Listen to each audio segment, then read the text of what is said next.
He fed black ravens on the rampart of a fortress, though he was no Arthur. The Book of Aneurin, Yggdrasil. Many attest that this line is the earliest mention of the man known as Arthur. The former and future king of Britain needs no introduction. I assume. Long story short, Arthur, he was the GOAT. But this video isn't really about summarizing Arthur. Long story short, drew a nice little painting, and I was like, yo, let me maybe put some commentary over it, make an actual video out of it. So that's what this is. So with that, I guess let's talk about why Arthur is the GOAT, at least to me. He's one of the 9 worthies, up there with David, and Alexander, I think, is part of there too, Charlemagne, a whole bunch of folks. Even in that first line where it's mentioned where he's from, he fed black ravens on the rampart of a fortress, though he was no Arthur. He was already the standard when we first known him. The first line that we have about him, he was the standard.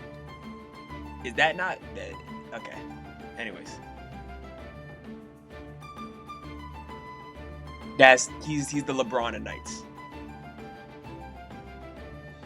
But for me, why is he the LeBron of knights? First time I heard about Arthur, I was in elementary school.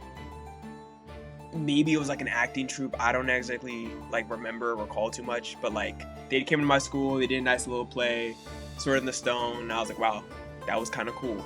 And that's all I can really remember from that. Nothing really more. Then I think the second instance is Sonic and the Knight of the Wind or whatever it was. No, Sonic and the Black Knight. Holy crap. Holy LARPs. Yo. But it's okay, Excalibur, all this stuff, Caliber, and I'm like, okay, this is kind of some cool stuff, right? And it's I was already invested in some other stuff, when I was growing up, my mom was like, yo, nothing with guns, bro. So I'm like, okay, cool. Fell hard into the hole about knights and chivalry and all that stuff, so it's okay, out of all of them, all the knights, you got Roland, Charlemagne, Don Quixote, all the other folks, it's yo, Arthur, he's that guy. He just has all the parts of it. The legendary sword Excalibur, the Holy Grail quest, the whole fated to be the once and future king of Britain. It's just cool. Every attribute of a knight, he's got an S rank in all of them for me. Though, if we start talking about the Arthurian legend, I think I might argue I like Galahad a little bit more, but that's not a discussion for this right now. But it's kind of funny to me because it's for all this glaze, I never properly really read the story until recently. Just now I purchased L'Amour d'Arthur by Sir Thomas Malory, and I'm reading okay, I'm getting some the real Arthur, I guess, I don't know. It's okay, this is kind of cool. It's an interesting read, very dated read, but it's still interesting.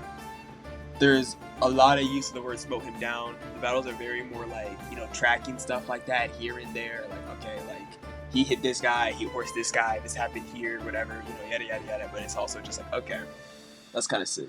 But all that to say, Arthur, I don't know, to me, it's just oh man, bro. I started getting invested in writing, making my own stories, stuff like that. And it's just the more I research and the more I do whatever, it's just yo, Arthur, the legend, the story of him is just, I think, he's just the coolest. He is the greatest. And I'll just let the rest of this time-lapse play out. I don't know if I'll ever make a video of this again, or this again, maybe, but we'll see. Enjoy the rest of the drawing.